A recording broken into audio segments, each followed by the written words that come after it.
Assalamualaikum warahmatullahi wabarakatuh.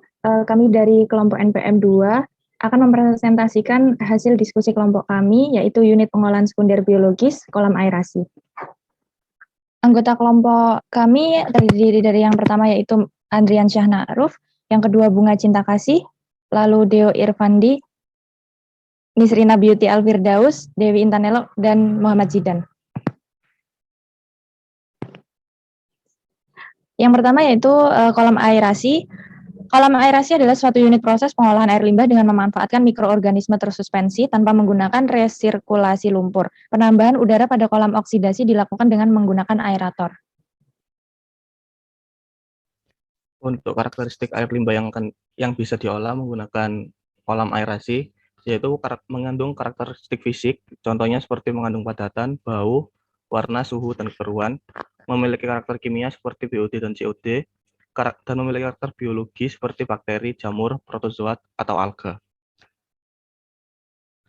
Kemudian dalam karakteristik tersebut ada juga rasio BOD, N, dan P, yaitu 100 dibanding 4,3 dan 0,6. Ini digunakan agar bakteri bisa hidup di dalam larutan. Kemudian nilai DO minimal 2 ppm dengan pH 6,5 sampai 8,5 dan nilai MLSS antara 3.000 hingga 4.000 ppm dengan suhu 25 sampai 30 derajat Celcius. Untuk proses yang terjadi pada unit biologis kolam aerasi ini, berdasarkan Metcalfe and Eddy, proses aerasi ditandai dengan adanya kontak pada air limbah dengan oksigen sehingga transfer zat menjadi lebih efisien. Turbulensi antara cairan dan udara yang keluar dari bagian bawah impeller dipecah menjadi gelembung yang halus dan merembes ke seluruh tangki akibat gerakan pompa pada impeller.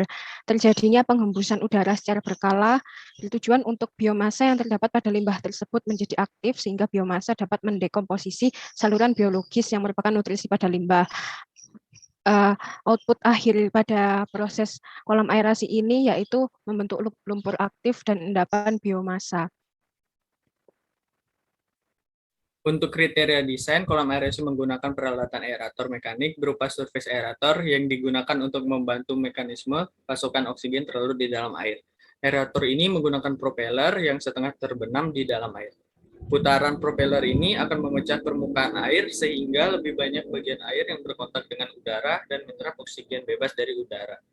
Dengan kriteria perencanaan, kolam aerasi sebagai berikut: konsentrasi solid 4.000 sampai 5.000 mg per liter, waktu detensi 0,7 sampai 1 hari, dalam kolam 3 sampai 5 meter, efisiensi penyisian BOD 95 sampai 98%, kebutuhan lahan 0,13 sampai 0,25, kebutuhan oksigen 1,2 sampai 1,8, aerasi HP 2 sampai 3 per 1.000 orang, HP per 1.000 meter kubik per kolam 1,5 sampai 2,5.